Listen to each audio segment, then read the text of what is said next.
Assalamualaikum warahmatullahi wabarakatuh. Syukur alhamdulillah kita panjatkan Allah Subhanahu wa taala malam ini kita bisa ketemu dengan kalian semua sahabat kampus live. Salam dan salam kita sajikan kehadirat Nabi sallallahu alaihi wasallam sudah mengajari kita cara hidup yang benar supaya kita selamat dunia dan akhirat. Sahabat kampus live, malam ini kita akan kedatangan tamu atau kita undang, yaitu salah satu alumni teknik kimia, lulusan teknik kimia fresh graduate yang berasal dari kampus Universitas Maliku Saleh. Jadi Muhammad Abrar ini yang akan kita perbincangkan hari ini, yang akan kita tanya-tanya tentang dia adalah mahasiswa yang berprestasi sebenarnya waktu di kuliahan, sering menjadi anggota tim dari Universitas Maliku Saleh untuk debat bahasa Inggris ya. Habis itu olimpiade mahasiswa juga ada ikut. Dan menarik, Abrar ini sudah bekerja pada saat kuliah.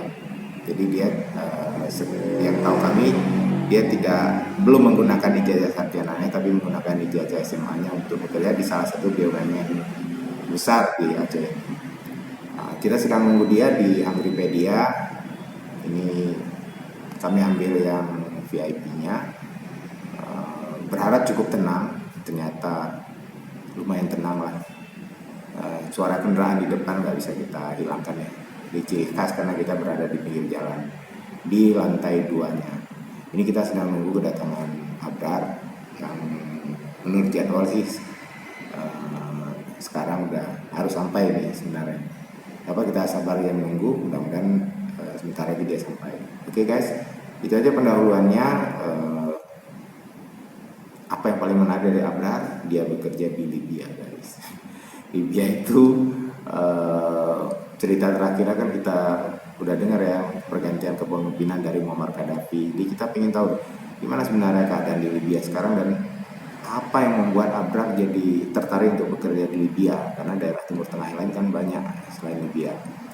Itu bukan Timur Tengah ya, Afrika ya, daerah Afrika masalah itu. Libya itu masuk daerah Afrika. Tapi pada masa kepemimpinan Muammar Gaddafi itu rakyatnya sangat sejahtera ya. Jadi mereka sekolah ditanggung oleh pemerintah sampai tamat, dan banyak fasilitas lain yang dinikmati oleh rakyatnya selama pemerintahan Muammar Gaddafi. Nah sekarang kita ingin tahu Abrar udah di sana, udah kerja di sana, kira-kira seperti apa Libya saat ini. Oke, itu dulu guys. Nanti kita sambung lagi saat Abrar datang. Kita akan dengar cerita dari Abrar tentang Libya. Kita order dulu. Ini Abrarnya yang akan kita dengar ceritanya, yang pasti sangat kita tunggu ya, karena Libya adalah daerah yang saya dulu cukup panas ya setelah perjanjian. Weather is very changeful. Yeah. Kita di Angripedia nih guys, sahabat kampus live ya. Kampus live. Kita order dulu makanannya, ini ruang VIP-nya.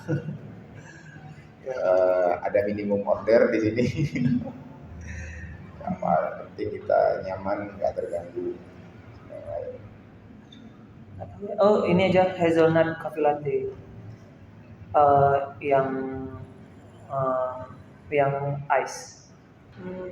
Daran ini apa? Makanannya? Itu nasi hungry dua yang pakai ayam lada hitam ya. Boleh aku juga itulah. Bisa bilang dada nggak sih? Coba kita tanya. Kalau nggak salah itu ini lah udah di slice. Iya. Oke. I see. Boleh lah.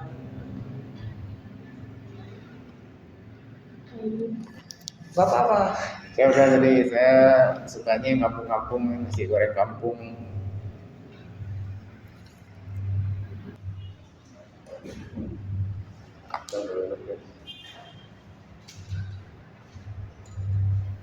Pas 100. Oke. Bang, itu lada hitamnya satu potong atau potongan kecil? Oke. Berarti ini sambal espresso dingin satu, Iya. lemon timah dingin satu, nasi goreng kampung biasa satu, Iya. nasi kangkiri dua, Iya. hazelnut coffee dingin satu, espressonya ini. Tambah French fries satu. Pertama kan? Iya. Ya, nanti ambil coba-coba kayak itu. Udah lama aku juga nggak makan. Udah lama. Oke, gimana? Iya, Bang. But maksudnya saya begitu tahu kan, senang saya Pak. Maksudnya Bapak di umur segini ada improvement untuk aku mau lebih lanjut untuk apa? Ya, to increase your skill Yeah. gitu kan. Jadi kayak nggak banyak orang yang di umur yang seperti ini dengan usia yang seperti ini di negara yang seperti ini Pak, especially karena kalau waktu udah saya ke sana itu saya lihatnya kayak orang-orang dengan umur segini pun kadang masih baru start kayak gitu kan untuk Yeah. doing something yang mereka suka gitu, dan maksudnya memang nggak ada kata-kata telah gitu. Ya, terus kan kita nih baru beberapa tahun ini aja punya internet cepat. Jadi Iya. itu terpengaruh juga kita terhadap pertumbuhan apa istilahnya gaya hidup ya, terus fasilitas. Jadi kalau dulu kan mungkin walaupun kita mau improve dengan YouTube yang lambat, dengan fasilitas kita yang kurang, kita emang dulu sangat tertinggal kalau kita bandingkan dengan Surabaya misalnya dulu ya, Iya. jauh kita dulu. Pasca kita konflik 10 tahun itu orang jam 6 sore orang sampai masih nyala di daerah lain kita udah tutup. Dan Iya. kita baru berapa tahun ini aja kan pasca tsunami itulah itu. Jadi itu juga kayak kalau saya jujur ya, terpengaruh juga tuh dengan apa kita mulai start itu kan. Iya. Ya, itu informasinya sekarang ini baru kita terasa bisalah kita agak kreatif sedikit. Iya betul Pak. Maksudnya ya saya Terasa, kan? kayak senang gitu misalnya susah untuk nge-educate orang kalau memang misalnya dari mindsetnya udah agak berbeda gitu Pak ya. Maksudnya apalagi orang tua. Itu kalau orang tua tuh it's completely different. Kalau misalnya kita kasih apa sih namanya inisiatif gitu, itu pasti bakal beda. Misalnya kita sahabat sama kawan-kawan sama daerah sama sekalian, kalau kita kasih to the point kayak gitu, enak lah kita bilang karena sebaya. Tapi kan sama orang yang lebih tua tuh ada game-nya gitu kan. Yeah. Jadi makanya memang mudah-mudahan lebih banyak orang kayak bapak lah di sini. Insyaallah harus. Tapi menurut saya kalau kayak sekarang kita nih Abrar mungkin udah ngerasa kawan-kawan Abrar di kampus itu di satu kelas itu ternyata banyak anak luar. Iya. Sekarang lebih mengerikan Abrar. Lebih. Kalau kita suruh angkat tangan yang putra daerah, ya maksudnya yang dari luar yang kuliah di Aceh misalnya itu angkat tangannya kalau misalnya satu kelas itu ada 30 orang, itu yang angkat tangan 25 bro. Udah segitu banyak. Segitu banyaknya ada sekarang. Jadi kampus kita tuh Teknik Kimia Universitas Malik Saleh lah ya, kita bilang sekarang justru sangat banyak perubahannya karena banyak dari luar. Iya. Nah, alhamdulillah kayak Abrar putra daerah ternyata bisa eksis, bisa tampil malah terdepan kalau di angkatan Abrar. Itu edit. Itu edit. Karena ini sahabat kampus saya juga harus tahu bahwa Abrar ini sering jadi timnya pada saat Universitas Malik Saleh itu lomba ya, lomba debat bahasa Inggris ya. Lomba debat bahasa Inggris. Itu Abrar sering Olimpiade juga ada dulu ya, nggak masalah. Olimpiade matematik Ya.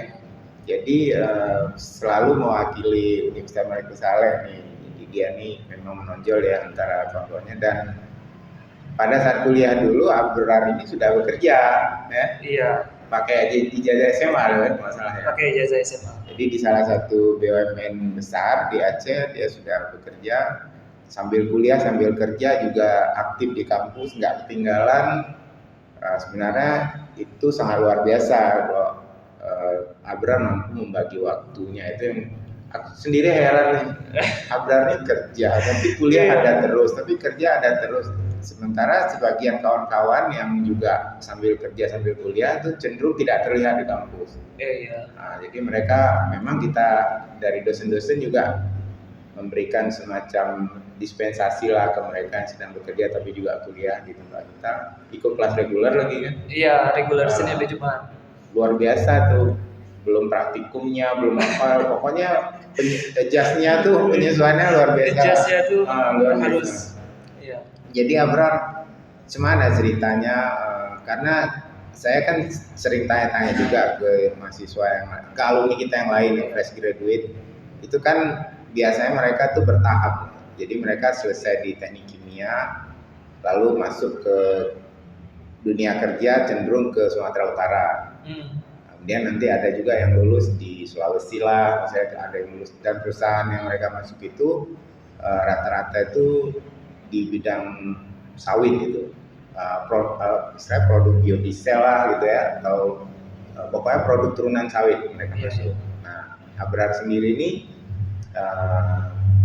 kalau nggak salah di bidang pupuk yang pertama ya, lalu melompat langsung ke Libya. Iya, ke oil and gas. Biasanya kalau orang bicara Timur Tengah tuh kalau nggak Abu Dhabi, di Qatar gitu.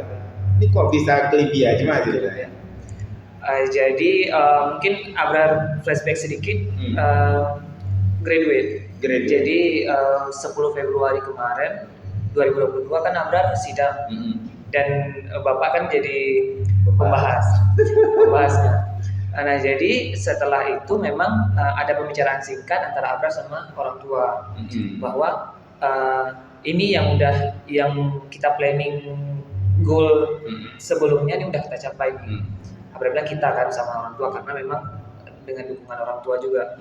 Jadi apa nih yang mau di-achieve lagi? Karena memang kita sebagai manusia nggak akan stuck di situ, maksudnya akan harus berprogres terus kan. Nah, coba apply tempat lain.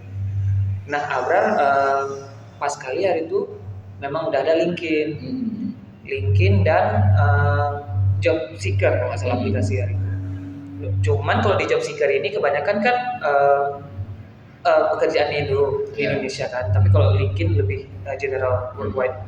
Nah, habis itu dari LinkedIn Abrar keterima nih ke Arab Saudi dulu pertama. Di Arab Saudi karena background Abrar juga fertilizer, pupuk, jadi Abrar keterima juga di pupuk petrokimia di Arab Saudi di Bamam ya. Itu udah setelah nego, setelah kan dinampain job description-nya, apa yang akan kita lakukan, gimana nanti kita pulang, salary, fasilitas apa yang kita dapat. Setelah berpikir-pikir kayaknya nggak ambil dulu. Nah itu abis itu Abrar doa itu ingat kali Abrar doa kan, ya Allah kasih kesempatan ya sekali lagi, lulus di mana aja di luar negeri gitu kan. Nah nggak tahu qadarullah tiba-tiba buka email aja hari itu,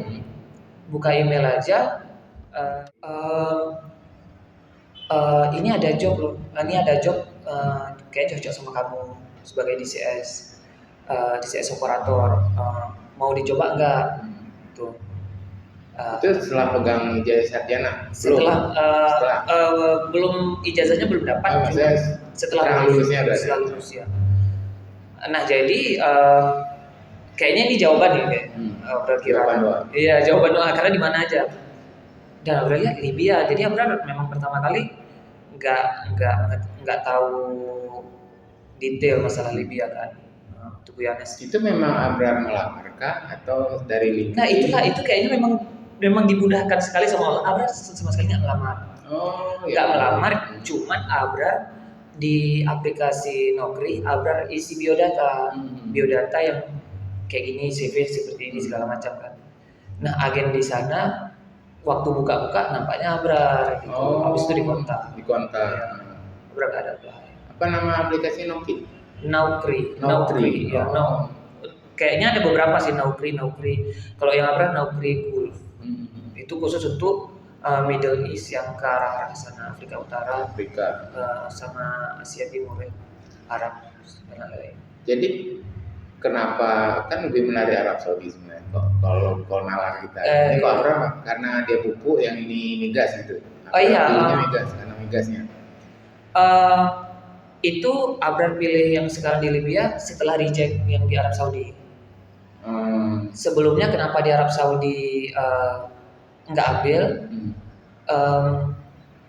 Pertama mungkin fasilitasnya agak kurang menarik. Salary, terus jadwal pulang kalau di sana kan 11 bulan kerja, 1 bulan libur kan. Nah, dari pengalaman senior Abraham di pabrik sebelumnya kurang tahan. Karena dengan weather di sana yang berbeda, kondisi, terus kita tinggal sendiri kan, apalagi Abraham 24, maksudnya masih muda, takut nanti di tengah jalan nanti nggak sanggup. Oke, yaudah ikhtiar cari tempat lain dulu, mana tahu cocok. Dan memang kalaupun ambil yang di situ, yang di Arab kemarin, itu bakal nggak lama juga, karena itu Abraham jadiin stepping stone untuk ke pabrik berikutnya gitu. Jadi memang sebenarnya mau berpindah dari fertilizer ke migas sebenarnya mau dari awal. Kalau menurut Abraham, tunggu ya, yang di Libya ini tawarannya lebih menarik kenapa? Apa yang ditawarkan? Apa yang ditawarkan kenapa lebih menarik? Ini terlepas dari migasnya, dari fasilitasnya apa? Pertama kali yang Abraham pikirin itu, yang menarik Abraham itu karena posisi. I know myself. Saya tahu diri saya sendiri, saya tingginya berapa, di mana mereka dengan orang yang sangat-sangat besar gitu Pak. Kalau di Arab kemarin, Abraham posisinya field operator, jadi akan bekerja di luar gitu kan. Nah kalau sekarang kan DCS artinya kita dikontrol padel, kita lebih size doesn't matter. Mau kita kecil, mau kita ini, as long as you're smart, kamu bisa ini mengoperasikannya, ya it's okay gitu kan. Itu pertama. Yang kedua ya pulang pergi itu, pulang karena jadwalnya 35 hari kerja, 35 hari off, kayaknya ini cocok. Maksudnya untuk pengalaman pertama lah, nanti nggak terlalu kaget dengan kondisi kerja di sana. Ya berikutnya salary itu penting. Ya, kira-kira gambarannya kalau boleh tahu. Kan mungkin kan yang nonton ini kan banyak yang sedang dari salah satu yang menarik dibandingkan tawaran dari perusahaan yang di Arab Saudi. Salary di Libya. Gambarannya kira-kira. Cuman ini di disclaimer dulu. Beberapa kan ngebandingin tuh. Aku gajinya segini di sini, aku ada dengar gajinya segini di sini. Iya, mungkin gajinya agak lebih tinggi ya. Cuman fasilitasnya gimana gitu. Ada kayak misalnya satu perusahaan di Qatar itu gajinya segini. Cuman kita harus sewa apartemen sendiri atau rumah sendiri, itu dari salary itu, enggak itu. Habis itu makan beli sendiri. Nah kalau Abraham ini mikir fasilitas Abraham kan dapat, Abraham tinggal pergi aja, artinya makan untuk penginapan semua udah ditanggung, laundry segala macam.